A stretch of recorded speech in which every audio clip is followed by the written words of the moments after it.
का नीर किण भी कूटे अवसी सागर मुंह आवे। कूप के वे बेरा है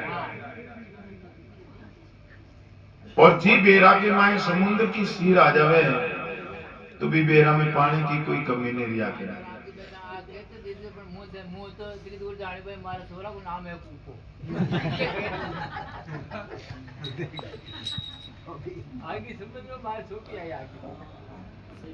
है नहीं सर?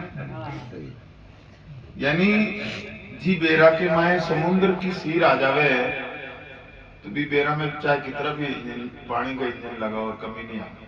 तो पानी टूटे कोई नहीं था क्योंकि अथंग जल का सीर आया हुआ है। तो इसी प्रकार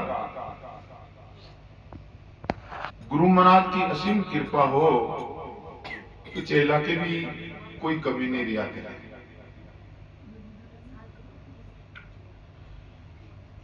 आप कर्मों की जात दो प्रकार की शुभ और अशुभ कुहावे। अशुभ कर्म गुराजी बिना काटे कौन शुभ कर्म ने जगावे। गुराजी बिना कौन प्रेम जल पाए। हमारे दो तरह के कर्म हैं, एक अच्छा कर्म है और एक खोटा कर्म है। तो जब चेला गुरु शरण में आता है, गुरु महाराज कहते हैं, हे भाई आज तुम गुरु शरण में आया है, आज के पहले के जो भी खोटे कर्म किया है उन खोटे कर्मों को गुरु महाराज काटेगा। कहने का मतलब जाने अनजाने में जो खोटे कर्म हुए हैं उन खोटे कर्मों को गुरु महाराज काटेंगे, यानी गुरु महाराज माफ कर दिया है। सब अशुभ कर्मों को गुरु महाराज ने काट लिया है। अब जब तक जीवित रहे जब तक वापस खोटे कर्म नहीं करना पड़ेगा, और करेगा तो तू तेरी करनी जाएगा, उसमें मैं कुछ नहीं कर पाऊंगा। फिर कहा है, आप गुराजी मारे भवर समाना कीट पकड़ घर लावे, दे गुंजार शब्द शिवरण की तो वो ही भवर उड़ जावे। भवरो जो है बागों में रहने वालों अपना वंश कैसे चलावे कि एक दीवार पे एक मिट्टी को छोटो सो घर बनावे, और कहते हैं कि लट 3 प्रकार की होती है। उस 3 प्रकार की लट में से उत्तम लट होती है, वो झंप लेके चलती है। 3 प्रकार की उत्तम, मध्यम और कनिष्ठ। उत्तम, मध्यम और कनिष्ठ उत्तम है। उत्तम लट जो होती है वो चेतन लट होती है, और वो चेतन लट को भौरा पकड़ करके उस मिट्टी के घर में बंद करता है, और ऊपर से परमात्मा का ओम शब्द की गुंजार सुनाता है, और वो अंदर लट उस शब्द का स्मरण करती है, मनन करती है, और लट धीरे धीरे पिघल करके एक भंवरे का रूप धारण करती है। जब अंदर से ओम शब्द की आवाज आ जाती है तो बाहर वाला भंवरा समझता है कि अंदर भंवरा बन चुका है, और उस मिट्टी के घर को फोड़ करके उसमें से भंवरे को निकाल के अपने संग बाग में ले जाता है। आप गुराजी मारे भवर समाना कीट पकड़ घर लावे, दे गुंजार शब्द शिवरण की तो वही भंवर उड़ जावे। गुरु महाराज चेला हमेशा चेलो ही नहीं रखे, अपने सम्मान बढ़ावे, अपने सम्मान। जैसे भंवरे ने भंवरा बनाया, लटका भंवरा बनाया, इसी तरह चेला जो है, गुरु महाराज जो है चेले को गुरु के समान बना लेता है। लेकिन आदमी 3 तरह का है, उत्तम, मध्यम और कनिष्ठ। तो उत्तम प्रवृत्ति को वेणु छावे, उत्तम प्रवृत्ति। 3 प्रकार का आदमी कैसे वह? कनिष्ठ प्रवृत्ति को तो वह चाहना जी मैं ऑटो चालो तो चाहनी कोई करे तुसो अवेरे तुसो, यानी अनावश्यक चीज का संग्रह करती है और काम आने वाली चीज को गिरा लेती है। काम आने वाली चीज को तो गिरा लेती है और अनावश्यक जो काम में नहीं आ रही जी चीज वह अपने पास में रखता है। कनिष्ठ प्रवृत्ति को आदमी भी एड़ा कौन करे? ज्ञान ज्ञान तो सुने को नहीं, ज्ञान ज्ञान तो सुने को नहीं, और सभा में आवे तो वो तीन काम करे के तो ज्ञान ने बंद कराने उठपटोंग बात छेड़ी और के बच्चे उंगने लाग जाए और के जो उठ 9-2-11 के अंदर मोड़ बेगो जागो। ये 3 प्रकार के काम करता है कनिष्ठ प्रवृत्ति। तो कनिष्ठ प्रवृत्ति को समझाने के लिए अपन चांदनी को कौन बताइए। अब मध्यम प्रवृत्ति उंगली उंगली में जब खींचड़ो कूटे तो माए बाकड़ा भी मांझ रहे हैं, कचरो भी मांझ रहे हैं। कहने का तात्पर्य है कि मध्यम प्रवृत्ति वाले आदमी में गुण भी बहुत है तो अवगुण भी बहुत है। आपको क्या नहीं कि भाई साहब लाखीणो आदमी है पर मां एक एडी ऐब है, वो ऐब निकाल दे तो लाखीणो आदमी है। वो है मध्यम प्रवृत्ति, वो है मध्यम प्रवृत्ति, यानी माए गुण भी गणा तो अवगुण भी गणा, बाकलोन कचरो माए। अब है उत्तम प्रवृत्ति। उत्तम प्रवृत्ति में छादला है क्यों? छादला में जब धान झाटका तो कचरे को बाहर फेंकता है और काम आने वाली चीज को अपनी तरफ खींचता है। तो हमको भी छादला बनना है, यानी हम किसी सामने वाले की बुराई नहीं देखे और हमारे अंदर बुरा जहां देखकर मैं चला बुरा न मिलिया कोई, अरे जय दिल खोजा अपना तो मुझसे बुरा ना कोई। हम सामने वाले की बुराई को नहीं देखें, हम तो अपने आप में झांकें कि मेरे में क्या क्या कमियां हैं, उन कमियों को मैं एक एक करके बाहर फेंक दूं ताकि आपको और दोबारा शिकायत का मौका नहीं मिले। उत्तम प्रवृत्ति का इंसान ये सब होता है। तो ये वास्ते भौरा भी जो है उत्तम लटको ही पकड़ता है। तो इसलिए शिष्य भी उत्तम प्रवृत्ति का होना चाहिए, तब जाके काम चलेगा। दोनों मुंडा गरम भेजने हम दो लागे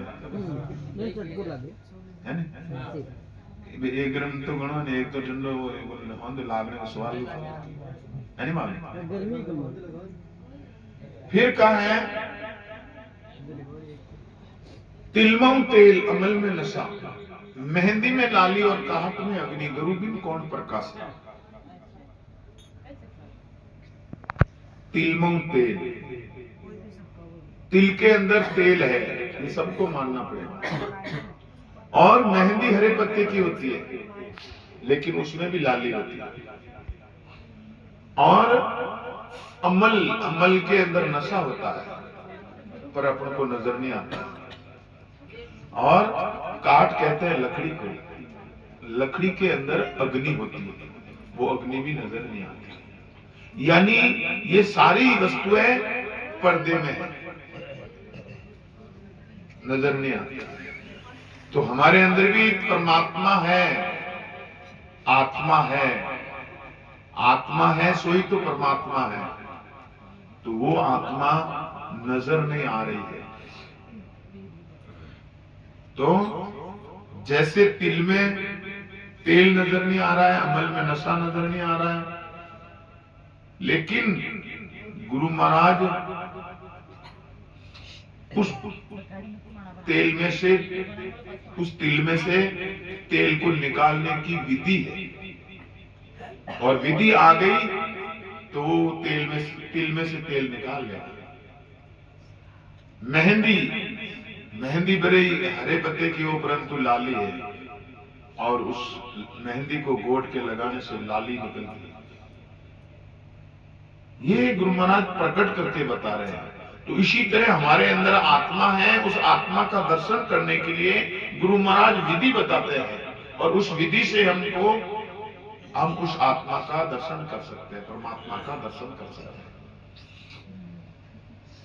फिर कहा है कल्प वृक्ष काम धेनु पारस चिंतामणि चारों भेंट चढ़ाऊं शीश उतार गुरु गुरु चरणे तो महिमा बढ़नी आ। कल्प वृक्ष एक पेड़ का नाम है जिस पेड़ के नीचे जाकर के मनोकामना मांगने पे पूर्ण करता है। कामधेनु एक गाय है, गाय के अंग अंग में देवताओं का रमण होता है। और पारस, पारस एक ऐसी वस्तु है लोहे के स्पर्श करते ही लोहा सोना होता है, चाहे वो टरक लोड़ हो तो भी रहे। और चिंतामणि, चिंतामणि एक ऐसी मणि है जो सारी चिंताओं से मुक्त कर लेती है।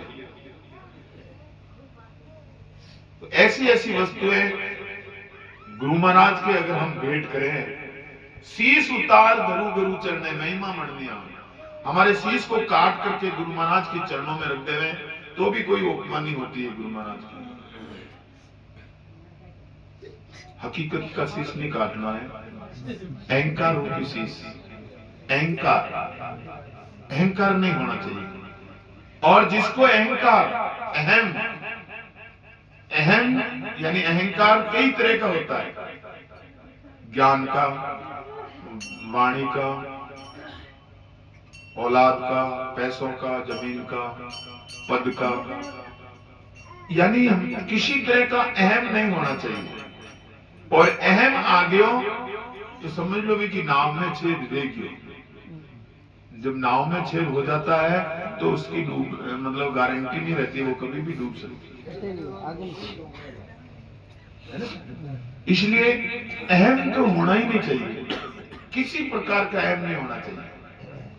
और जब मान लो की भी बात को अहम आ गया तो हमें लोग की नाव में छेद ले गए, वहां पक्का डूब, आज नहीं तो काल डूबी पर डूब ही जरूर। हाँ सर, इसलिए गुरु महाराज कई तरह से उदाहरण दे दे के समझा रहे हैं और हमको समझना है, बहुत जरूरी है हमको समझना। देखिए संतों पे लोग भरोसा करते हैं, संतों पे लोग भरोसा करते हैं, तो हमारे में भी जो है किसी तरह का अवगुण नहीं रहना चाहिए, किसी भी तरह का अवगुण नहीं रहना चाहिए। क्योंकि आपको संत समझ करके आमंत्रित किया है, साधु साधु जानत है नामने दीपायो, कर्मों का प्रताप तू नुगरो निकल आयो, मत कर भोली आत्मा इन नुगरों को समझ, नुगरा ले जावे था ना। तो हमारा संत समझ के भरोसा किया है तो हम अटल रहे, हमारे भरोसे खरे रखे, किसी तरह की माए एबोनी वेणी चावे। देखो कर सत्संग हो सुधार, हम सत्संग करते हैं तो हमारे में सुधार भी आना चाहिए, सुधार बहुत जरूरी है। देखो सुधार कई तरह का है, संतों के पास में भी सुधार, कोई किसी तरह का अवगुण नहीं होना चाहिए,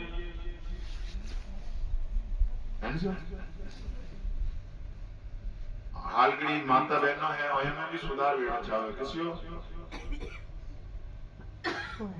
कि बींदनी है, बींदनी नहीं समझे, बींदनी को बेटी समझे। जब तक आप बेटी नहीं समझोगे जब तक घर बिगड़ता रहेगा। क्यों?